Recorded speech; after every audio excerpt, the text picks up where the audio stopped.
Baiklah, majlis dengan ini mengalu-alukan ketibaan juga Yang Berhormat Dr. Kelvin Yee Lee-wen, Ahli Parlimen Bandar Kuching ke majlis kita pada petang ini.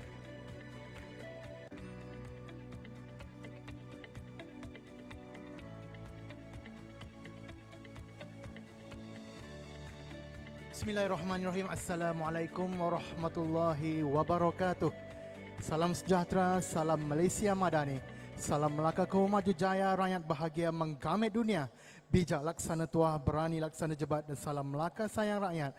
Bertemu kita pada petang Jumaat ini di dalam sesi forum istimewa bersama Friends of Ministry FOM dengan tajuk forum pada petang ini, makanan keluarga, kehendak ataupun keperluan.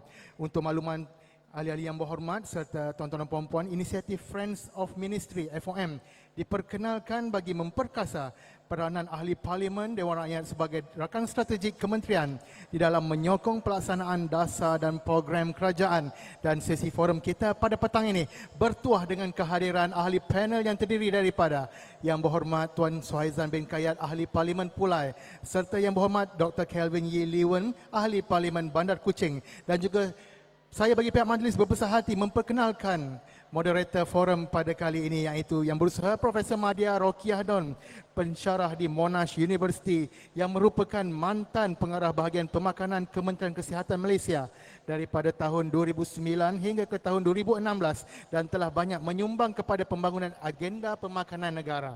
Bertepatan dengan tema program yang akan kita bincangkan pada petang ini, topik ini sememangnya bukan sesuatu yang asing bagi beliau, dan dengan pengalaman dan kepakaran yang dimiliki, kami yakin sesi perbincangan pada petang ini akan berlangsung dengan penuh manfaat dan kupasan yang menarik.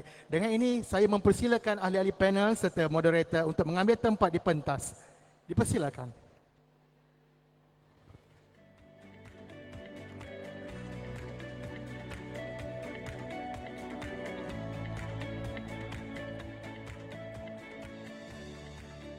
Ahli-ahli yang berhormat serta para hadirin yang dihormati sekalian, dengan ini saya mempersilakan moderator Profesor Madya Rokiah Don untuk mengambil alih majlis pada petang ini. Dipersilakan.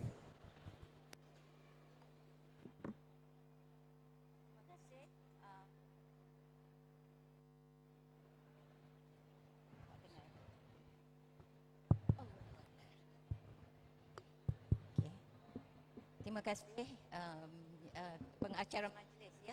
Assalamualaikum warahmatullahi wabarakatuh. Salam bahagia dan salam Malaysia Madani ya. Saya Rokiah Don seperti yang diperkenalkan tadi.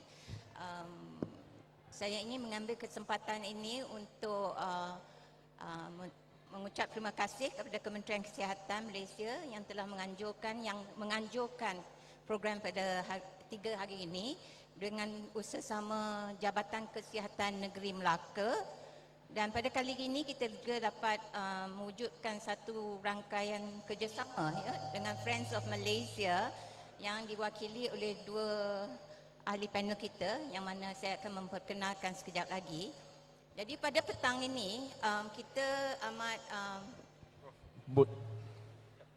nak kena dekat. It takes a politician to tell me that ya. Actually I should be able to do this also being a lecturer. But I think the gaung ya, the gaung terlalu kuat.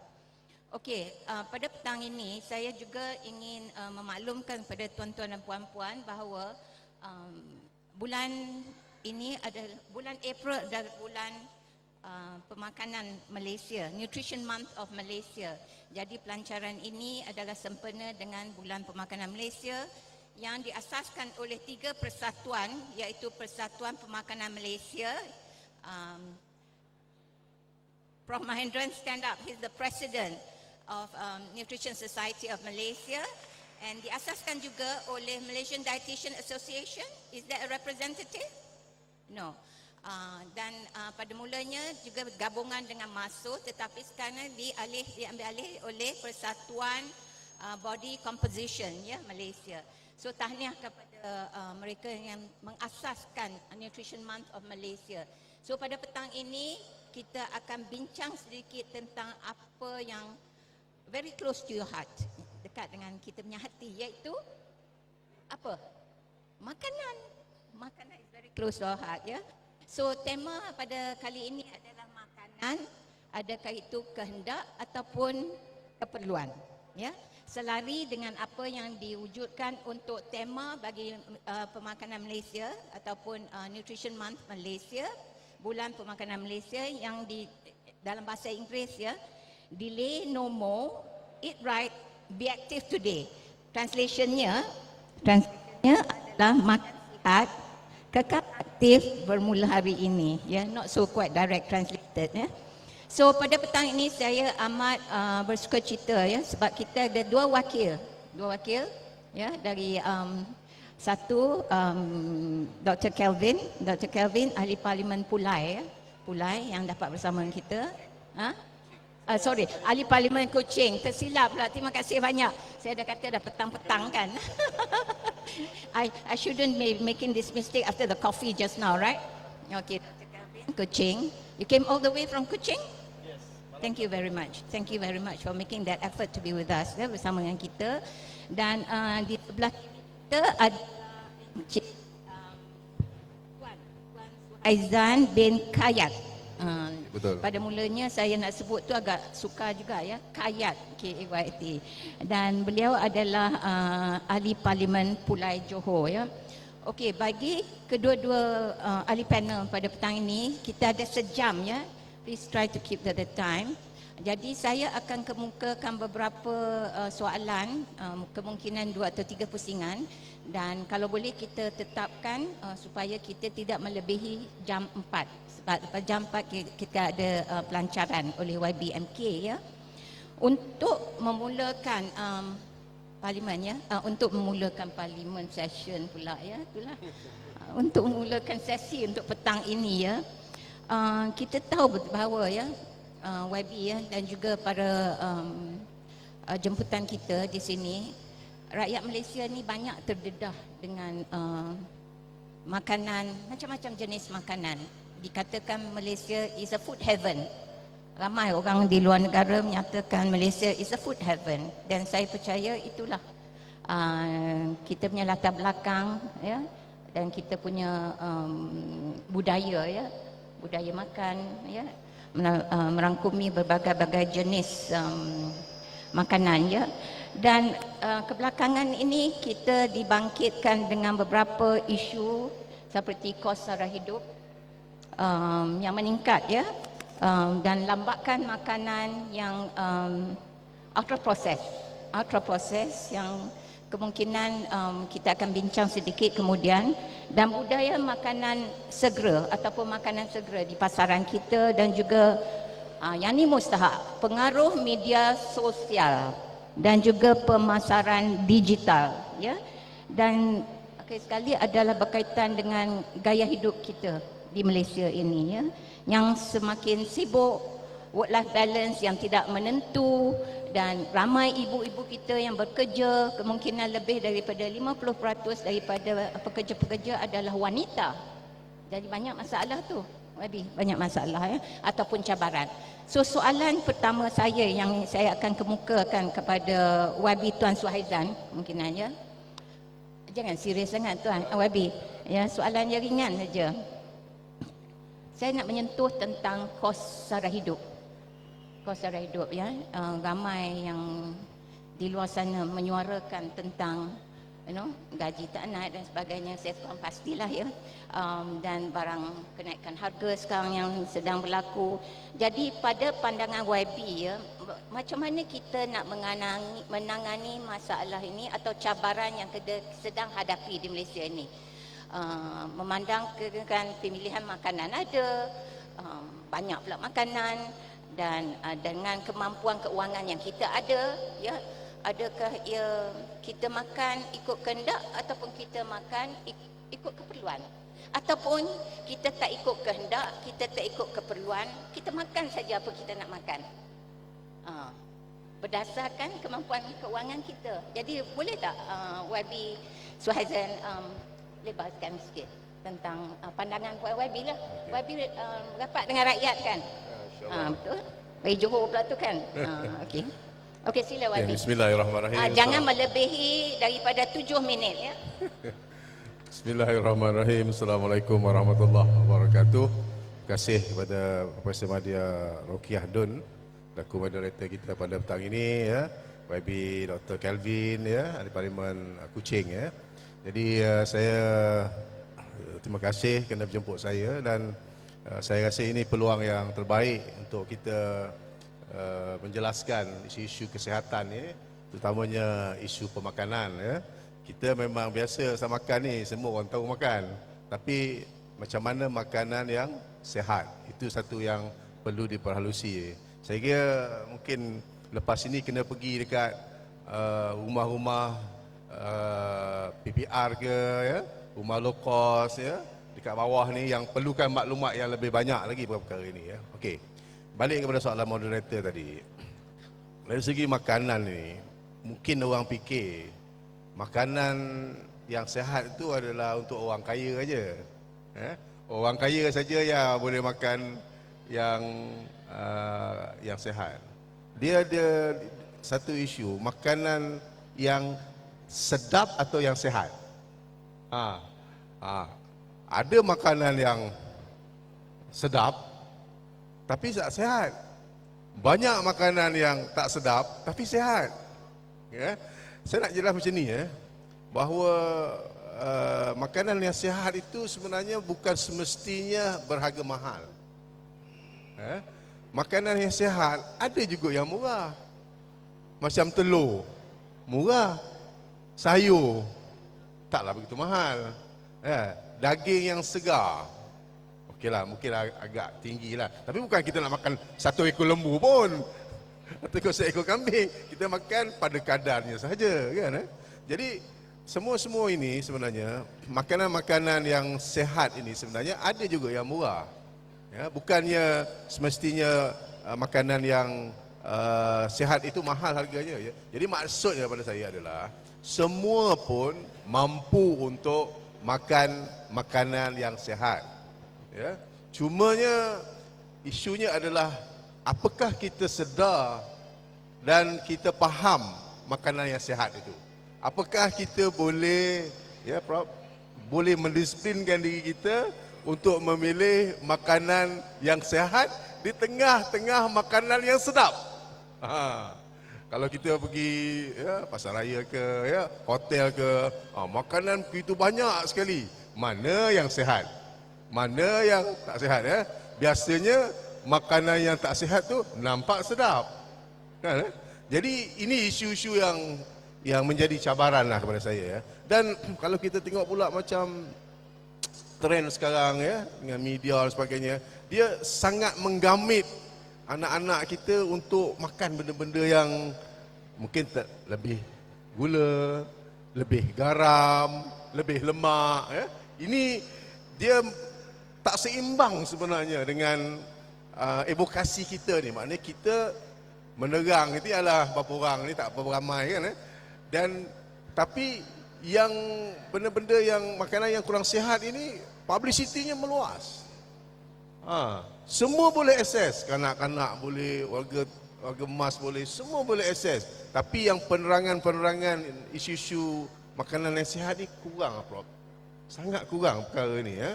Inilah antara cabaran-cabaran yang kita hadapi. Dari segi lagi satu segi kesedaran, saya kira.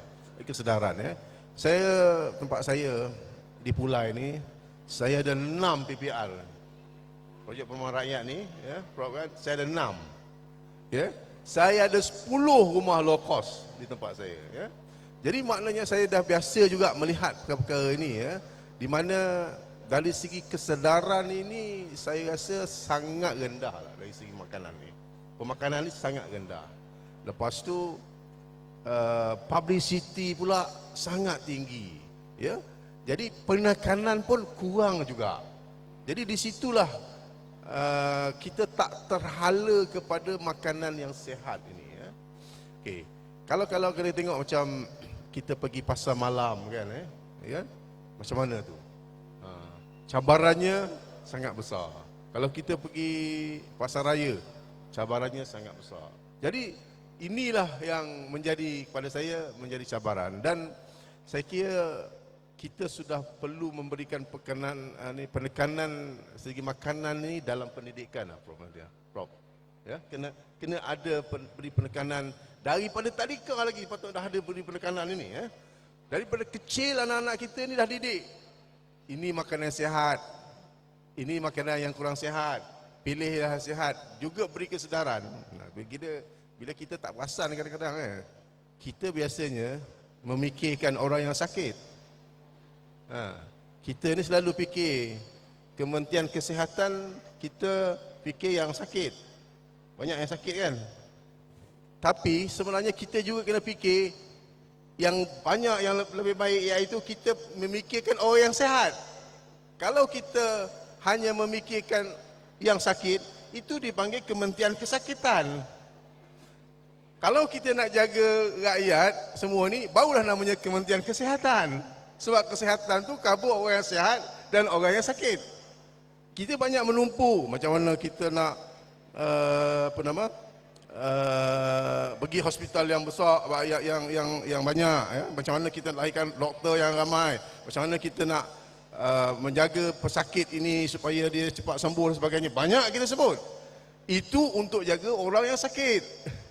Tapi orang yang sihat ni, orang yang sihat ni kita macam kurang lihat sangat, ataupun mungkin kita lebih macam sebahagian saja kita tumpu ya. Tapi kalau kita dapat menjaga orang yang sihat dan kekal sihat, maka kita lebih banyak dapat menjimatkan duit negara. Saya selalu sebut dengan kawan saya, kalau kita jaga kesihatan, sebenarnya kita menjaga duit rakyat. Once kita masuk hospital awam khususnya, kita akan melibatkan kos di hospital itu. Kita akan menggunakan duit rakyat di hospital itu. Maka kalau kita dapat menjaga kesihatan kita dengan baik, memilih makanan-makanan yang sihat, ya, insya-Allah, ini semua kuasa Allah lah, Prof. PM ini kuasa Allah lah, sakit tak sakit ini kuasa Allah Taala. Tapi mana kita berusaha untuk kekal sihat, makan makanan sihat, ya, aktif, ya, sentiasa positif dan sebagainya, supaya kita kekal sihat dan terus bertenaga untuk membantu negara kita maju terus ke hadapan, insya-Allah. Terima kasih banyak ya.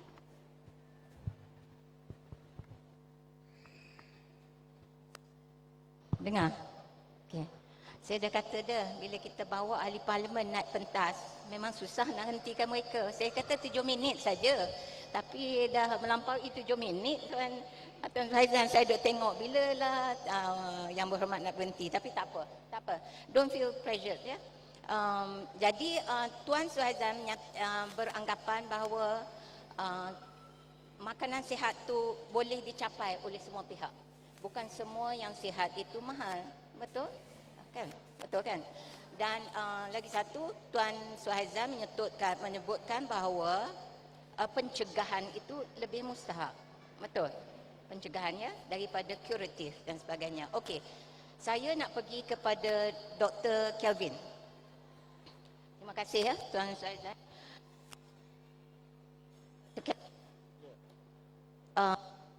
Punya trend penyakit pun meningkat ya, as you know. Dr. Kevin merupakan seorang doktor yang banyak berinteraksi dengan rakyat kita dan pernah buat dan juga pernah jadi penasihat di Kementerian Kesihatan satu ketika dahulu dan memainkan peranan yang mustahak di parlimen seperti juga Tuan Suhaizan. Jadi kalau kita lihat data yang kita sedia ada sekarang ni, rakyat kita lebih dari umur 18 dewasa banyak menghadapi kencing manis, diabetes, more than lebih daripada 15%, dan juga penyakit tidak berjangkit seperti penyakit jantung ya, and hypertension, and tadi kencing, and of course ya, kegemukan ataupun berlebihan berat badan dan obesiti gabungan itu melebihi daripada 50%. amat apa kata menggerunkan ya. Dan kita tahu bahawa obesiti merupakan faktor risiko kepada berbagai penyakit yang tidak berjangkit seperti penyakit diabetes dan so on ya. Dan kita tahu juga rakyat Malaysia ni pengambilan gulanya tinggi ya. Nah, baru ni dikeluarkan bahawa pengambilan gula di kalangan rakyat Malaysia adalah 40 kilogram setahun. Tinggi tu. Agak menggerunkan ya. Melebihi daripada apa yang ada di kawasan this region and also di peringkat global ya. Boleh kata 2 kali lebih tinggi ya.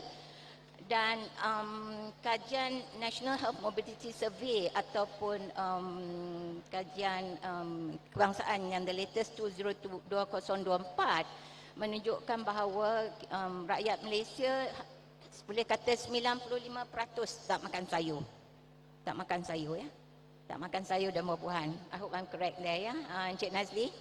And boleh katakan 6% di kalangan rakyat kita suka makan malam. Ya, suka makan malam. Suka malam di kalangan dewasa ya. So itu adalah satu kebimbangan. So Dr. Kelvin sebagai seorang pakar kesihatan awam yang terlibat banyak melihat pesakit-pesakit, apakah pandangan doktor dari segi amalan pemakanan ini ke arah kejadian penyakit dan juga kesannya terhadap sistem kesihatan yang kita ada di Malaysia buat masa ini? Terima kasih kepada Prof atas soalan yang sangat bernas tadi. Selamat petang, salam sejahtera, salam Malaysia Madani kepada anda semua, kepada penonton di rumah. Terima kasih kerana sudi menonton perbincangan yang sangat penting ini. Kerana bagi saya, perbincangan tentang pemakanan adalah akar ataupun asas kepada isu yang kita sedang hadapi dalam negara kita. Seperti Prof yang katakan tadi, masalah penyakit tidak berjangkit ataupun NCDs di negara kita sangat parah. Bayangkan bersama saya, bayangkan setiap 3 orang, sekurang-kurangnya seorang menghidapi salah satu daripada penyakit tidak berjangkit NCD. Sama ada obesiti, sama ada tekanan darah tinggi, sama ada kencing manis, penyakit jantung dan sebagainya. Dan kos seperti yang diterangkan oleh YB tadi, kos untuk merawat penyakit tersebut adalah sangat tinggi. Saya dulu pernah menjadi penasihat khas kepada Menteri Kesihatan dan masa itu kita ada satu kajian untuk melihat betapa tingginya beban penyakit atau beban kos untuk merawat penyakit disebabkan penyakit tidak berjangkit adalah kira-kira 6 hingga 12 bilion setiap tahun untuk merawat penyakit tersebut ataupun komplikasi daripada penyakit tersebut. Bayangkan duit tersebut jika digunakan untuk menolong rakyat atas perkara-perkara lain, banyak isu boleh kita tangani, isu kemiskinan dan sebagainya. Tetapi kita menggunakannya untuk merawat pesakit tersebut. Malah kita masih ingat masa pandemik COVID-19, kebanyakan kematian adalah di kalangan pesakit-pesakit yang menghidapi penyakit tidak berjangkit ini. Jadi memang ada risiko, memang ada kesan yang agak mudarat kepada pesakit penyakit tidak berjangkit ini. Dan asas ataupun root cause kepada isu ini adalah budaya ataupun tabiat pemakanan di negara kita. Kita tahu Malaysia adalah antara negara paling tinggi kencing manis. We are one of the sweetest nation, tapi bukan sweet bukan manis dengan baik, perkara yang baik, tetapi we are one of the fattest nation. Obesity kita tinggi. It's not something that we should be proud of. Kita kena tangani dengan betul. Jadi itu adalah asas perbincangan. Kenapa di Malaysia budaya ataupun tabiat pemakanan kita mungkin perlu satu perubahan perspektif dan mentaliti. Pada pendapat saya, pendidikan pemakanan berkhasiat sebenarnya dia bukan, kita tak boleh cakap cukup. Dia sebenarnya agak efektif. Kalau kita pergi mana-mana tempat, walaupun PPR ataupun mana-mana kampung dekat Sarawak, Sabah, kita pergi kampung, kita tanya makcik-makcik, pakcik-pakcik. Saya rasa semua pakcik-pakcik, makcik-makcik mereka tahu bahawa contohnya makanan bergula, minuman bergula, makanan berminyak, semua tu tak baik untuk kesihatan. Aku rasa semua tahu. Semua tahu pun contohnya merokok tak baik untuk kesihatan. Tapi mereka masih tetap makan. minuman bergula, masih tetap makanan berminyak, masih makan bukan 3 kali sehari sampai 6 kali sehari. Tapi itulah yang kita kena tukar. Perspektif dan juga mindset kita kena tukar. Bagaimana kita dapat memberikan insentif untuk mempromosikan budaya makanan yang lebih sihat di kalangan rakyat Malaysia. Kerana kita tahu beban dia kuat. Kalau kita tak tanggani masalah asas iaitu budaya pemakanan, dan kalau diagnosis kita tak betul, rawatan kita pun tak betul. So that is where kita mungkin pada hari ini akan berbincang kenapa kita kena, bagaimana kita dapat bersama untuk tanggani isu budaya ataupun tabiat pemakanan di kalangan rakyat kita. Mungkin kita kena sediakan, contohnya YB Suhaizat ada berkata, makanan berkhasiat, makanan sihat mungkin agak mahal. Tapi kita kena tukar pemikiran kita, sebenarnya banyak makanan tempatan juga berkhasiat, juga sihat. Saya nampak depan mata kita ada Fama.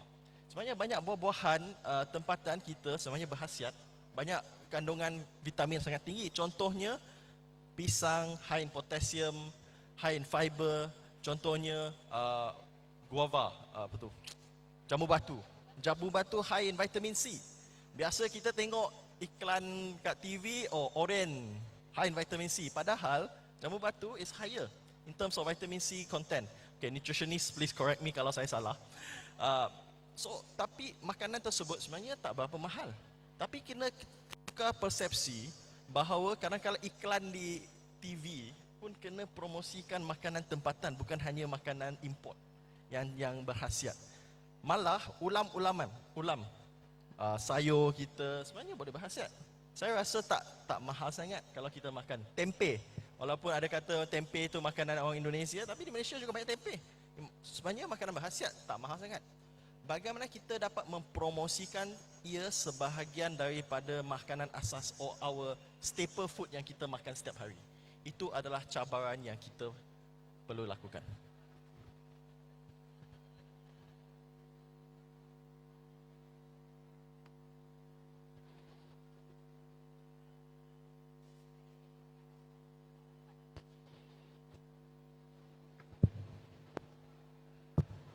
Okay, I'm okay. Thank you.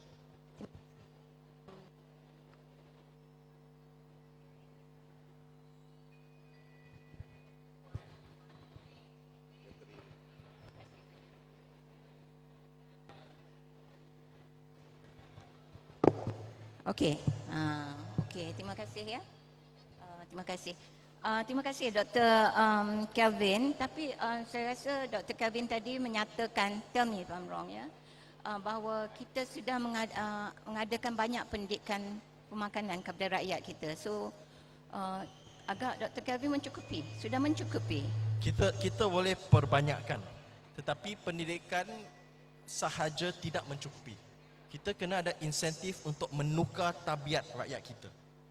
So there have to be behavioral change incentive. Itu yang saya rasa kita perlu fokus kepada. So maksud Dr. Kevin, kita adakan persekitaran yang lebih menyokong ke arah perubahan tabiat makanan rakyat Malaysia ya, behavior change ya. So kita sini sedang bercakap tentang empowerment, memperkasakan rakyat ya. Betul. Untuk memperkasakan rakyat, kita perlu pastikan rakyat kita berpengetahuan, betul, dan juga mempunyai kemahiran untuk membuat pilihan makanan yang lebih sihat. Persekitaran tu mustahak ya, mustahak. Okey. So saya rasa di sini dalam forum ini kita ada bahagian pemakanan ya, Encik Nazli yang mewakili pengarah bahagian pemakanan ketika ini. Banyak perkara yang telah dibuatkan oleh pihak kementerian yang mana kita boleh lagi mengambil maklum dan memperbaiki atau memperkukuhkan ya. Mungkin izinkan saya tambah sikit lagi. Budaya ataupun tabiat pemakanan adalah sangat penting. Contoh, dia bukan sahaja jenis makanan yang kita makan. Yang itu penting. Saya rasa kebanyakan rakyat mereka faham apa yang berkhasiat, apa yang kurang berkhasiat. Tapi budaya pemakanan juga melibatkan contohnya pengiraan kalori. kita lihat di booth sini ada yang mengajar bagaimana kita kira kalori. Apakah jenis makanan yang saya boleh makan mungkin dalam sehari, tidak terlebih makan dalam sehari contohnya. Dan itu boleh diajar kepada pakcik-pakcik, makcik-makcik di PPR pun di kampung. Sebab yang itu mungkin mereka kurang fasih, kurang faham lagi. Bagaimana mengira kalori. Bagaimana contohnya mengambil langkah 10,000 setiap hari. Sebab semua itu adalah dalam ekosistem tabiat pemakanan, ekosistem gaya hidup yang sihat. Yang itu kita kena perkasakan, itu kita kena promosikan dengan lebih baik. Terima kasih. YB Dr. Kelvin ya. Apa yang dimaksudkan di sini, to take from where he brought ni, gabungan Friends of Ministry juga memainkan peranan yang mustahak ya di peringkat parlimen untuk memastikan bahawa penekanan ini dapat dibuat melalui sistem yang sedia ada dengan usaha bersama Kementerian Kesihatan juga dengan persatuan-persatuan yang ada di forum pada petang ini, iaitu Persatuan Pemakanan Malaysia, Malaysian Dietitian Association and the Society for Body Composition ya, yang mengasaskan Nutrition Month Malaysia atau Bulan Pemakanan Malaysia. Okay, thank you. So I'm going to my pusingan yang kedua ya. Tuan, saya tengok YB dah bersedia ya. YB ni tak apa.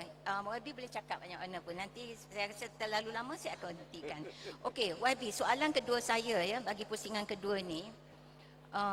Kita tahu rakyat Malaysia, saya ada sebutkan tadi bahawa rakyat Malaysia dari segi human resource, kita punya pekerjaan ya, boleh kata more than 50%, lebih 50% adalah wanita ya. So merisaukan tak YB kan lelaki, jadi bila wanita bekerja banyak meninggalkan kesan ke atas pembangunan keluarga itu dari segi kesihatan, juga amalan makanan anak-anak kecil baru lahir ya, kanak-kanak hingga 2 tahun sebelum mereka masuk sekolah dan so on ya.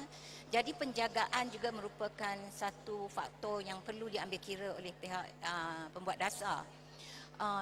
Dan berdasarkan keadaan yang kita ada sekarang ini pun ya, disebabkan oleh perkara-perkara tersebut, pengambilan makanan perkara ini meninggalkan kesan ke atas penjagaan kesihatan dan juga pengambilan makanan, kesibukan wanita, dan ada juga sekarang ni kita ada house husband ya, lelaki duduk di rumah dan membantu isteri dan sebagainya.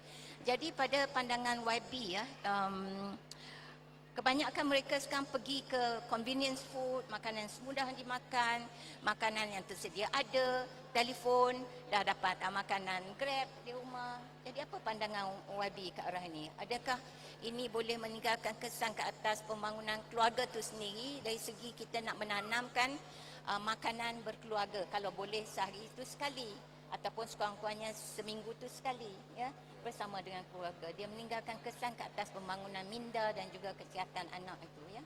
Pandangan YB? Okey, terima kasih Profesor Madia. Jadi bila kita sudah ramai pada kalangan wanita bekerja, mungkin sedikit sebanyak di situ terjejas sikit untuk menyediakan makanan yang sihat, segar kepada ahli keluarga ya. Tapi kalau kita benar-benar memaham dan juga sedar bahawa makanan itu adalah makanan sihat, itu sangat penting untuk keluarga kita, untuk anak-anak kita, kita pasti akan membuat jadual yang anjal, yang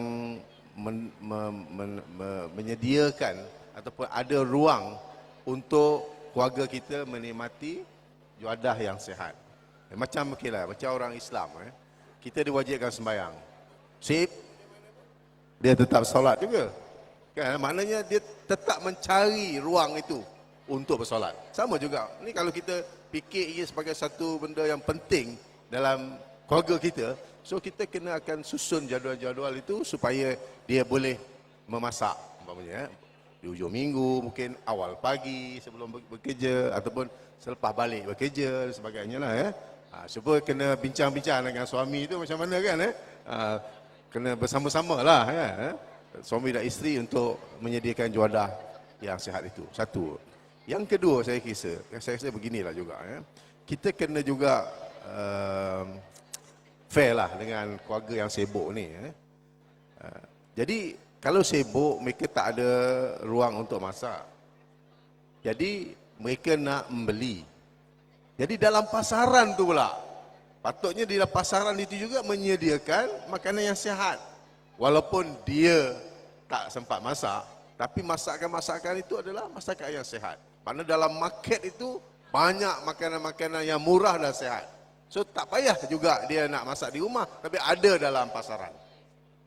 Bila mungkin ini juga melibatkan polisi barangkali ya, yang ada supaya memastikan dalam market juga ada makanan-makanan yang sihat ini ditawarkan kepada keluarga-keluarga yang mungkin ya kekurangan masa untuk masak dan sebagainya. So ini adalah antara boleh dilaksanakan inisiatif yang dilaksanakan selepas ini ya. Dan saya juga ada membaca rancangan daripada kementerian bagaimana nak mengawal ataupun rancangan-rancangan macam mana kita nak membudayakan makanan yang sihat ya, mengawal persekitaran disebut tadi ya, persekitaran yang menyokong lah. Saya pernah baca satu tu, umpamanya pada satu masa saya tak ingat bila tarikh dia tu, kita nak tutup kedai pukul 12 malam. Ada, saya tak ingat tahun bila tak silap saya 2030 tak tahu saya. Ya. Ada peraturan yang nyatakan bahawa satu masa nanti tidak ada lagi makan larut malam seperti yang PM sebut tadi. So ini adalah contoh-contoh yang baiklah. Semuanya ini tak popular ni. Ini tak popular. Macam mana kita nak menguruskan perkara ini ya. Jadi persekitaran tadi saya market juga persekitaran ini juga persekitaran yang menyokong ya, sama ada pihak kerajaan atau pihak masyarakat sivil juga menyokong supaya maknanya memberi ruang kepada keluarga ni ya, bersama dengan keluarga dia untuk masak dan sebagainya. Taklah setiap masa hanya bekerja saja, tak ada ruang langsung dengan keluarga ni. Maknanya kerja saja ya. Tapi mungkin ada insentif tertentu ya yang boleh menggalakkan keluarga ini untuk menyediakan juadah yang sihat. Ini beberapa perkara yang boleh dipikirkan. Apapun ya, kita nak ada satu sokongan lah daripada semua pihak untuk memastikan bahawa keluarga ini dapat menyediakan makanan-makanan yang sihat kepada keluarga mereka. Yang berhormat cakap macam yang berhormat ada pengalaman memasak untuk keluarga. Saya sebenarnya dapat isteri yang sangat suka memasak. Alhamdulillah. Jadi saya tak payah masak lah. Saya bantu saja. Bantu. Ini YB makan makanan yang terakhir pada hari tersebut jam berapa? Sebelum malam lah. Sebelum malam maksudnya? Sebelum pukul 7. Oh, bagus. Tidur? Sorry ya, soalan peribadi juga ya. Tidur ni saya macam ni lah. Saya sedapatnya sebelum pukul 12 saya dah tidur. Okey, saya tanya soalan tu sebab kita digalakkan mengambil makanan terakhir pada hari tersebut 4 jam sebelum kita tidur. Betul. Saya tu memenuhi lah Memenuhi, sebab makan pukul 6 tidur pukul 12. Ya. Lepas ni YB kena pergi ambil BMI tengok. Ya? Boleh. Cik Nazli pastikan YB pergi ambil dengan Dr. Kevin, tak ada masalah kan. Okey, terima kasih ya yang berhormatnya. Kita pergi ke Dr. Kevin. Dr. Kevin saya ada menyebutkan tentang makanan yang diproses. Dia ada kelainan dari segi perbezaan antara makanan yang diproses, processed food ataupun makanan ultra processed food. Ultra processed ada bezanya. Jadi pada pandangan YB ya, kita banyak lambakan ultra processed food di pasaran dan kita secara langsung atau tak langsung di pihak kementerian memberi pendidikan berkaitan dengan pengambilan makanan berdasarkan garis panduan pemakanan Malaysia, dan juga kita ada piramid makanan yang terkini ya, yang mana di aras yang bawah sekali makan banyak buah-buahan ya dan sebagainya. So lambakan ini sebenarnya mendorong ke arah amalan pemakanan yang kurang sihat di kalangan rakyat ya, terutama sekali dengan kesibukan kita bekerja. Jadi pada pandangan YB, adakah pendidikan itu mencukupi? Seperti YB kata tadi, makanan persekitaran boleh menyokong, tapi persekitaran yang mana yang lebih menyokong? Nak buat peraturan ke, nak buat akta makanan ke? Apa pandangan YB dan cadangan YB? Sekali lagi terima kasih atas soalan yang penting tersebut. Memang dalam setiap untuk semua pembuat dasar ada dua kaedah untuk kita membuat satu polisi yang efektif. Kita selalu panggil carrot atau stick, sama ada insentif ataupun kita guna ketegasan undang-undang ataupun peraturan. Contohnya, kita harus bersama-sama sebaiknya dengan pihak swasta untuk mereka jika boleh melabel makanan sama ada makanan sihat, makanan berkhasiat ataupun makanan diproses. Malah makanan diproses ada pelbagai jenis. Walaupun kebanyakan makanan yang diproses adalah kurang sihat atau kurang berkhasiat, tidak semestinya semua makanan diproses adalah tidak sihat. Saya bagi contoh, yogurt is a processed food, adalah satu makanan yang diproses, tetapi dia ada kebaikannya, ada khasiatnya. Jadi kita perlukan contohnya bantuan ataupun kerjasama daripada pembekal ataupun manufacturer semua makanan ini untuk melabel secara betul dengan jelas apa yang berkhasiat, apa yang sihat, supaya contohnya ahli keluarga yang mungkin sibuk bekerja, bila mereka pergi ke pasar raya untuk beli makanan tersebut, mereka boleh membuat keputusan yang lebih bijak, lebih informed decision untuk mereka lakukan untuk keluarga mereka. Sebenarnya banyak polisi yang kami pernah berbincang bagaimana kita dapat galakkan pemakanan yang lebih sihat, lebih berkhasiat. Tadi YB Suhaizat ada menyentuh tentang satu cadangan di mana kita nak limit kedai-kedai makan sampai pukul 12 malam. Memang ada merit ataupun ada kebaikan cadangan tersebut, tapi dia cuma sebahagian daripada isu sebenar. Sebab kita pun tak boleh nafikan bahawa ada pekerja-pekerja yang bekerja masa awal pagi atau mereka habis kerja lewat malam, mereka tak ada masa untuk makan malam sebelum matahari terbenam. Maka terpaksa makan lebih lewat. So kita kena mengambil kira keperluan pekerja-pekerja tersebut. Jadi isunya bukan pukul berapa kita tutup kedai makan, tetapi bagaimana kita dapat memperkasakan pengetahuan rakyat kita tentang tabiat makanan yang lebih sihat. Itu yang sangat penting bagi saya.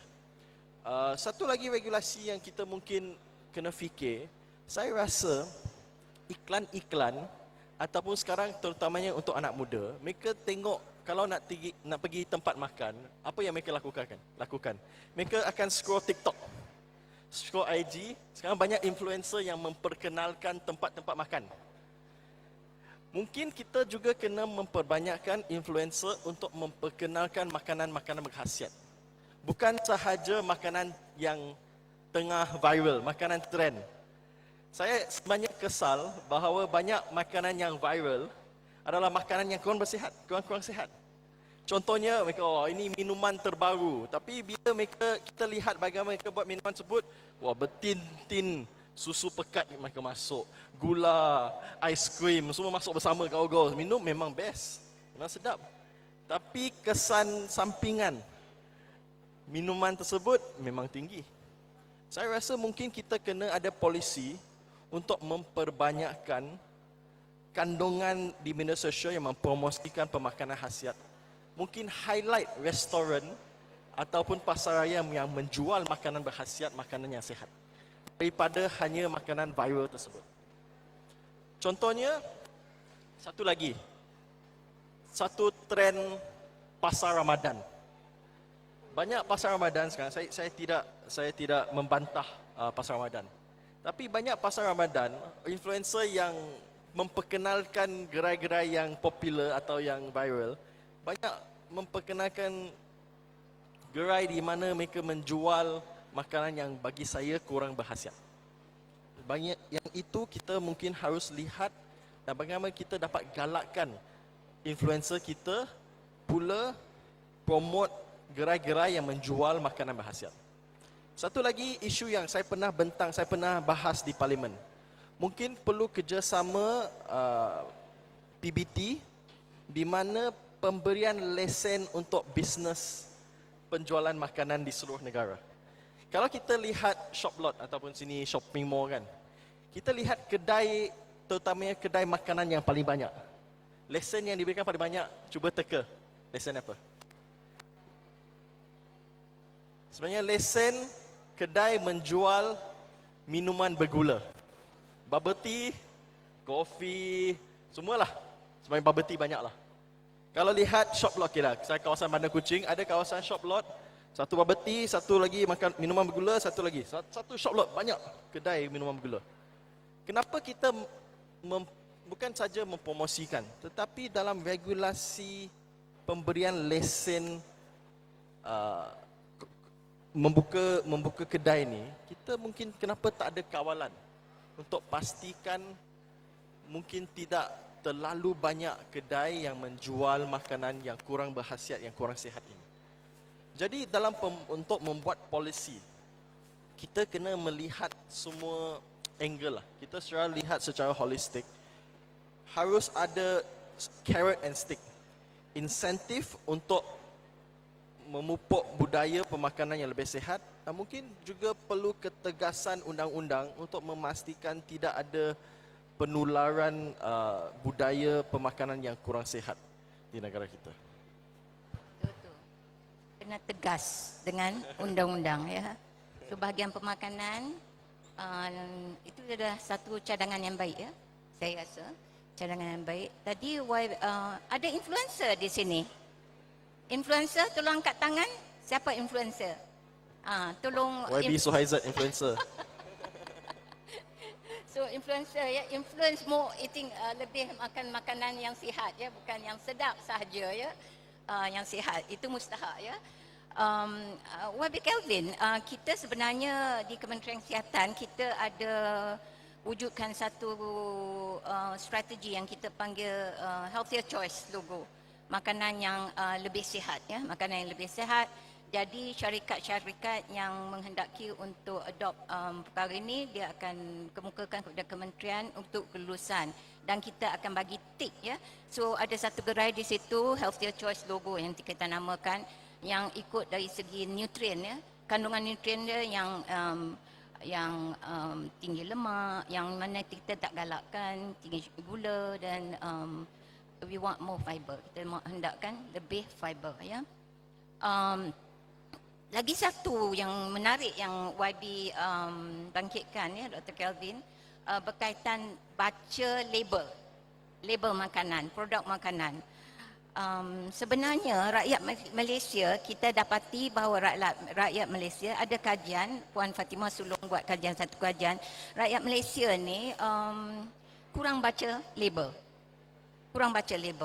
Label dah ada, dan label di peringkat kebangsaan ni kita yang mustahak adalah label karbohidrat, energi, protein dan fat, dan bagi minuman tertentu gula, dan sebab mungkin dia, ada tambahan. Prof, sebab dia dah lapar, dia tak sempat nak baca. Itu bukan alasan ya YB, bukan alasan ya. Dia tak baca tadi. Dia kena baca. Tapi banyak yang tak baca. Kemungkinan dalam kesibukan kita bekerja nak pergi pasar, ambil aja. Yang paling kita tengok harga. Betul tak? Harga kan murah mahal. Sedap kita tak tahu sedap, lagi. Pengiklanannya. Pengiklanannya. So mungkin sebagai Friends of Ministry di peringkat parlimen ya, YB Suhaizan dan juga YB Dr. Kelvin boleh mempromosikan supaya rakyat Malaysia ni lebih membaca label. Dan di peringkat Kementerian Kesihatan memberi penumpuan lah dari segi pembacaan label di kalangan rakyat kita. Ya, NSM and also MDA. Mungkin untuk satu insentif kepada rakyat. Saya memang menyokong kepentingan kita mengajar rakyat untuk membaca label. Tapi kita juga harus menerima hakikat bahawa kebanyakan rakyat tak akan membaca kerana mereka sibuk. Malah ada yang mungkin tak berapa faham tentang isu kalori, isu itu. Tapi apa yang Kementerian Kesihatan lakukan, bagi satu tik. Kalau makanan berkhasiat, kita letak satu stiker tik tersebut, ia akan memudahkan untuk rakyat memilih makanan yang lebih berkhasiat. Saya rasa itu satu kaedah yang lebih mudah kepada mereka. YB Kelvin kita dah ada healthier choice logo di situ yang kita beri tik makanan yang lebih sihat ya. Bahagian pemakanan dah mula, tetapi bukan semua makanan memilih produk mereka dipilih untuk dapatkan tik. Bukan semua syarikat.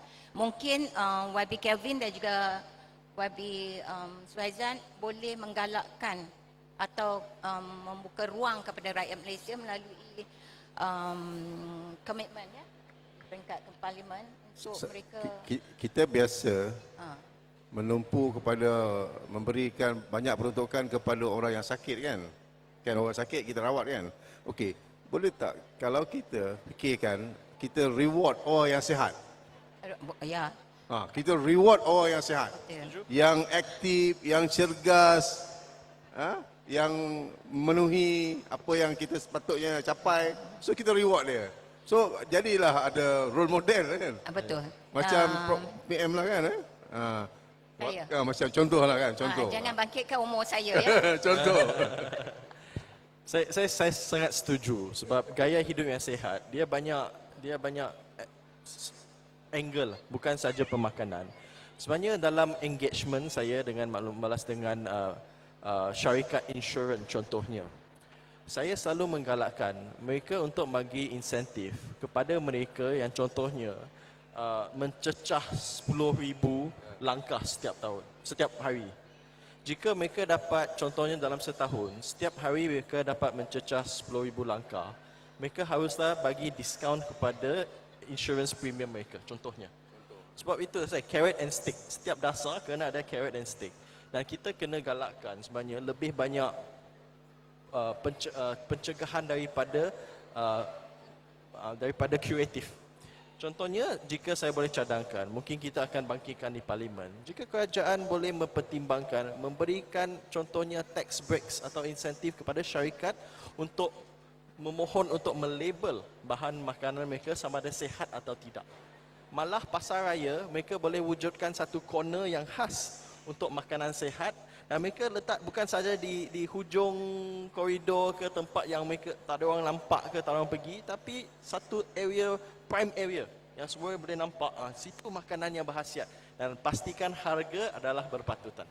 Okay, apa yang dimaksudkan oleh Yang Berhormat Dr. Kelvin di sini adalah hard policies ya. Yang saya percaya di dalam perangkaan pihak Kementerian Kesihatan untuk mewujudkan mulai kemungkinan tahun hadapan ke atas ya, dan kita sudah bermula dengan hard policies. Tapi YB ni tahu ya, hard policies ni berbanding dengan soft policy dia agak sukar sikit ya. Tapi tidak ada masalah, kita akan cuba ya. Okey, YB, kita pusingan terakhir ya. Kita ada sedikit masa. Soalan kepada YB Yang Berhormat Suhaizan ya. Kita ada, saya tahu YB Suhaizan rakyat amat rapat dengan rakyat di peringkat komuniti ya. Alhamdulillah. Betul. Alhamdulillah. Apakah Saya antara rakyat ramai. apa dia? Berbanding dengan kucing, saya lebih ramai lagi. Ya. 190,000. Boleh tahan. 130 je. Ni nak promote Johor ya. Okey. Apakah antara cabaran sebenar yang YB lihat yang ada kaitan pemakanan bagi golongan B40 dan juga bagi keluarga-keluarga muda yang aktif bekerja sekarang ini, pada pandangan Yang Berhormat lah. Saya sendiri melihat kalau di ground ni, isu kesedaran lah yang paling utama. Kesedaran itu, kesasaran. kesedaran Targeting. terhadap makanan yang sihat itu saya rasa kurang. Maknanya mereka ni kurang terdedah dan juga kurang mengambil inisiatif untuk mendapatkan maklumat, juga mendapatkan makanan-makanan yang sihat ini. Jadi dengan itu mereka tak ada kesedaran ke arah untuk kehidupan yang lebih sihat. Satu. Yang kedua dari segi saya rasa budaya jugalah. Budaya ni. Sebab kita contohnya macam PM sebut tadi makan belah malam kan. Dia kalau kita macam orang Melayu sendirilah kenduri kendara ni kadang-kadang di surau di masjid contohnya kan makan belah malam. Ada buat kenduri belah malam kan. So kita makan belah malam. Lagi malam lagi heavy. So kalau makan sampai pukul 11 malam dan sebagainya. Ini satu budaya yang yalah kena disemak jugalah benda ni. Macam contoh lagi macam kita hari raya. Hari raya. Oh, heavy kolesterol. Kalau program hari raya kita kan. So segala-galanya ada masa tu.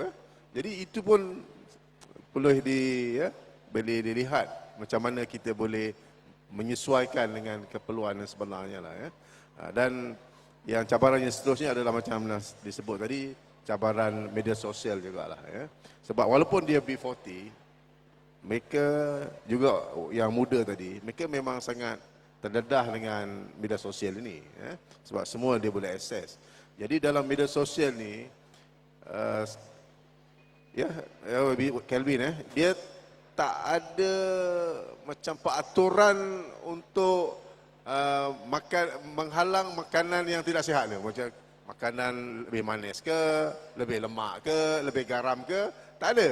Tak ada sekatan pun. Jadi sama je semua. Jadi siapa yang dapat mempromosikan makanan yang terbaik, dia akan dapat menjual makanan yang lebih banyak. So itu akan menyebabkan lebih banyak lagi promosi dilaksanakan dan lebih ramai lagi akan tertarik dan lebih ramai lagi akan terlibat dengan makanan-makanan yang kurang sihat. Itulah PM dari segi cabaran yang terpaksa kita hadapi di bawah inilah. Terima kasih. Tuan-tuan puan-puan, jika sedar, Tuan Suhaizan panggil saya PM, bukan Perdana Menteri ya. Prof maknya. So nanti silap, nanti dia dah tambah situ PMX pula ya. Okey. Sebenarnya apa yang disentuh oleh YB tadi, yang berhormat Tuan Suhaizan, kita ada satu garis panduan ya untuk kanak-kanak advertising of foods for young children ya, yang kita ada guna. Tetapi pada pandangan saya, kita perlu juga seperti mana Tuan kata tadi, YB kata tadi, bekerjasama lebihlah dengan Kementerian Komunikasi. Betul? Komunikasi. So kita ambil maklum dah di sini Kementerian Kesihatan ya, lebih supaya kita dapat mengawasi makanan-makanan yang diiklankan di TV dan juga di radio, social media. Okey, YB yang berhormat Dr. Kevin ya, kita ada soalan. Agak beratlah soalan ni, agak berat ya, sebagai soalan yang terakhir untuk pusingan terakhir ni. YB seorang doktor perubatan, okey, melihat apakah pandangan YB kaitan langsung atau tak langsung trend pemakanan kita yang boleh mengarah kepada penyakit-penyakit yang ada di dalam negara ini yang boleh membebankan sistem kesihatan yang sedia ada di Malaysia. Soalannya agak ni, saya tahu YB pernah terlibat dengan healthcare financing system di negara ini. So mungkin YB boleh merumuskan sedikit pandangan YB dan way forward berkaitan dengan beban kesihatan di negara Malaysia, berkaitan dengan penyakit-penyakit yang kita sedia ada ya. Terima kasih. Terima kasih PM Prof Madia atas soalan tersebut. Jadi saya mulakan perbincangan pada petang ni dengan memberi konteks kepada beban penyakit dan juga kos untuk merawat penyakit yang dikaitkan dengan contohnya budaya pemakanan yang kurang sihat. Saya dah katakan bahawa beban penyakit yang perlu ditanggung oleh kerajaan hampir 6 bilion hingga 12 bilion setahun untuk merawat penyakit tersebut. Ia nampak besar, tapi kadang-kadang bila rakyat biasa membaca figure tersebut atau angka tersebut, mereka tak dapat merasa secara peribadi kesannya terhadap diri sendiri. Jadi saya cuba izinkan saya, mari kita bayangkan bersama. Jika saya dengan isteri saya ada 2 anak dan sejak mula kami tidak menjaga pemakanan kita. Sejak awal, sejak muda, kita sentiasa menghidangkan makanan proses kepada anak-anak kita. Kita selalu hidangkan minuman bergula kepada anak-anak kita. Bila mereka membesar, dan kita tahu sekarang orang semakin sakit pada umur yang lebih muda. Dulu orang fikir, saya mungkin 50-60 tahun baru kita sakit, kita kena pergi hospital. Tapi sekarang kita dah lihat orang semuda 20 lebih tahun. Sebenarnya saya ada seorang kawan 27 tahun dapat penyakit serangan jantung. 27 tahun. Saya ada dulu ada sakit 32 tahun yang disebabkan kencing manis, ginjal dia rosak. Dia ada CKD, chronic kidney disease, dan perlu melalui dialisis. 32 tahun. Tahukah anda kos untuk dialisis adalah di antara 40 hingga 50 ribu ringgit seorang setiap tahun. Itu kos yang sangat tinggi. Jika contohnya ada lepas darah tinggi, lepas tu kencing manis, mungkin kita ada penyakit jantung. Mungkin ada kesan terhadap mata kita. Kita kena beli spek baru. Spek bukan murah sebab spek specialized untuk isu contohnya diabetes. So kos dia mencecah beribu-ribu satu bulan. Adakah itu kehidupan yang you nak untuk anak-anak kita dan keluarga kita? Ini satu yang kita kena fikirkan. Oleh itu bagi saya, amalan ataupun budaya atau tabiat pemakanan harus bermula di rumah. Bagaimana kita nak mengajar anak-anak kita bahawa makan makanan berkhasiat itu adalah bukan saja baik tetapi penting untuk jangka masa yang panjang. Dan saya rasa polisi yang dibentangkan oleh kerajaan juga haruslah menggalakkan ekosistem tersebut. Bagaimana ibu bapa dapat menyediakan makanan berkhasiat di rumah, bagaimana di sekolah. Kantin sekolah juga haruslah menyediakan makanan berkhasiat, gunakan menjual makanan yang proses. Dulu saya dekat sekolah, kita banyak nugget, banyak sausage, banyak hot dog yang mereka jual. Bagaimana kita dapat kurangkan tersebut, bagaimana kita dapat kurangkan minuman bergula di sekolah, dan juga kita mulakan, contohnya ajak anak-anak kita untuk mencapai 10,000 langkah. Ajak anak-anak kita untuk membaca label. Atau kita boleh buat game dengan anak-anak kita bila pergi supermarket, tolong cari di mana bungkusan makanan yang ada tik daripada Kementerian Kesihatan yang menunjukkan ini makanan yang sihat atau berkhasiat. Mungkin buat satu insentif, satu game bersama keluarga kita untuk menggalakkan tabiat pemakanan. Bagi saya, tabiat pemakanan, behavioral change, itu adalah cabaran utama yang kita kena lakukan. Kerana bagi saya, kebanyakan orang rata-rata mereka faham mana yang sihat, mana yang tak sihat. Cuma tabiat tetap macam itu. Saya tahu ini tak sihat tapi saya tetap makan. Yang itu kita kena tukar. So, kita kena bersama-sama untuk pastikan supaya budaya dalam keluarga kita dapat ditukar dan kita galakkan budaya yang lebih sihat supaya kita tidak mengalami situasi di mana kita kena belanja duit dengan banyak masa kita tua. Kita nak duit tersebut untuk bagi kepada pendidikan anak kita, untuk beli rumah yang lagi baik, untuk beli kereta yang lebih selesa dan sebagainya. Kita tak mau belanja untuk merawat penyakit yang kita ada. Mungkin ada orang kata, tak apa, kerajaan Malaysia baik, kita pergi hospital bayar RM1 saja.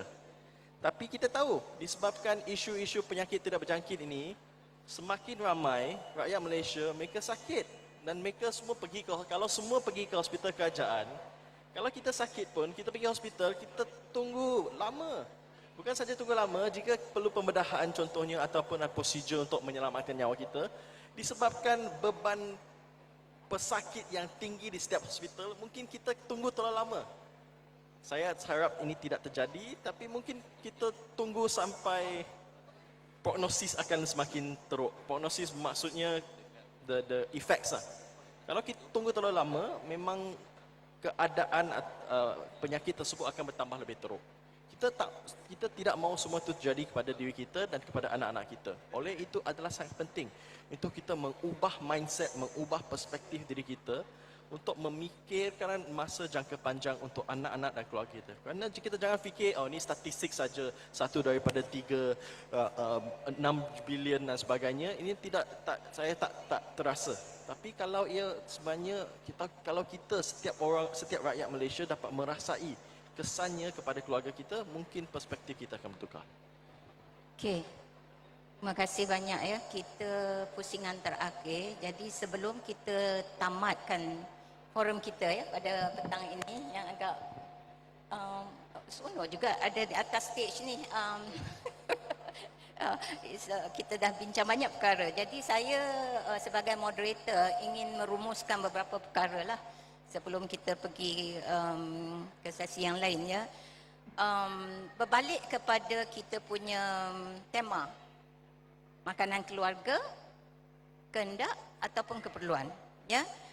Kita makan ni bukan sekadar nak mengisi kelaparan ya, tetapi merupakan satu keperluan asas untuk kita hidup ya. Untuk kesihatan kita, untuk pertumbuhan kita. Pertumbuhan maknanya dia bagi kanak-kanak lah, nak menumbuhkan. Dewasa kita tak tumbuh lagi kan, tapi dewasa untuk pembaikan tisu kita dan juga untuk kesejahteraan setiap ahli keluarga kita ya. Tapi dalam masa yang sama dengan era yang moden ni, kita banyak ditumpahi dengan pelbagai pilihan makanan dan pemasaran yang agak agresif ya. Jadi kehendak seringkali mengatasi keperluan. If you agree with me ya, kehendak mengatasi keperluan. Kita punya pemilihan untuk keperluan. Jadi oleh sebab demikian, setiap keluarga perlu bijak membuat pilihan ya. Bijak untuk mengutamakan nilai pemakanan, kebersihan makanan dan juga kemampuan keuangan ya.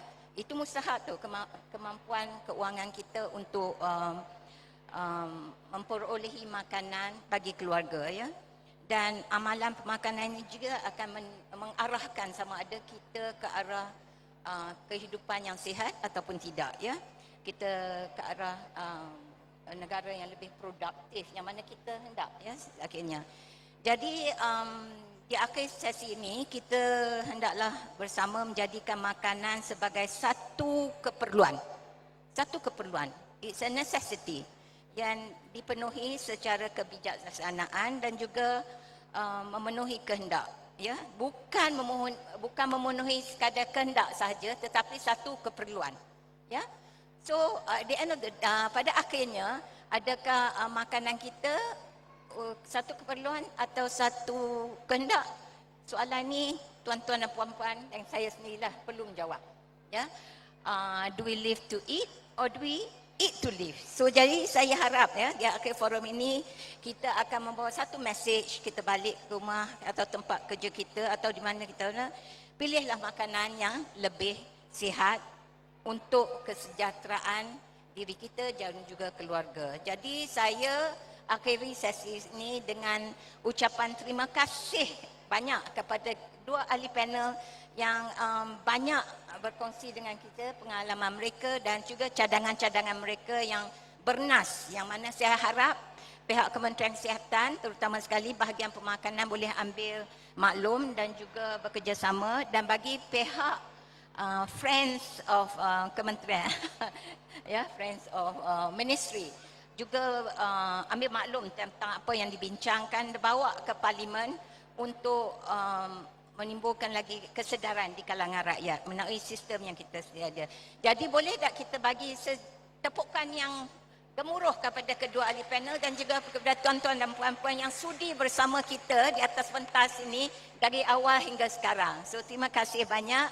Assalamualaikum warahmatullahi wabarakatuh. Saya pulang kembali kepada pengacara ya.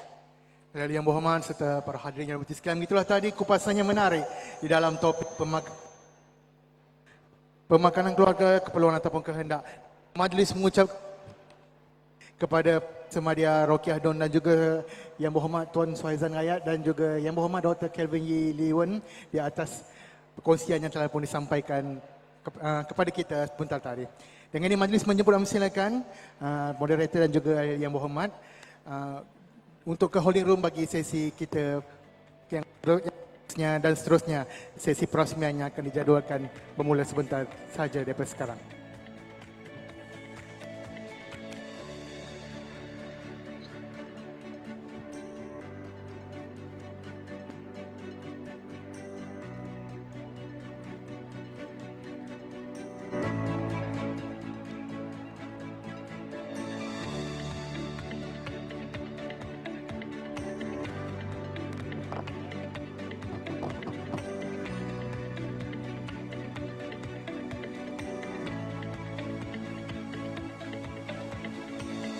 Baiklah pada semua yang sama-sama dalam kita punya bersama ahli panel kita pada hari ini, ada di hadapan di skrin besar kita untuk anda imbas QR untuk pendaftaran kehadiran anda untuk penjanaan sijil penyertaan digital. Anda boleh scan untuk anda mendapatkan sijil penyertaan digital. Dipersilakan untuk semua yang hadir pada hari ini.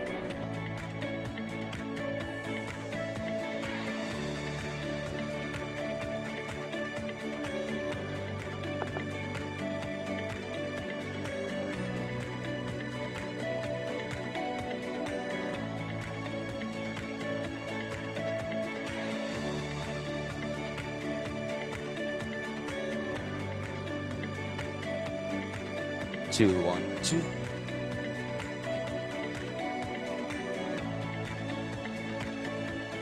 Sekali lagi saya jemput untuk yang pengunjung-pengunjung boleh mendaftar scan barcode yang tertera di skrin papan layar kita untuk mendapatkan sijil penyertaan digital pada hari ini.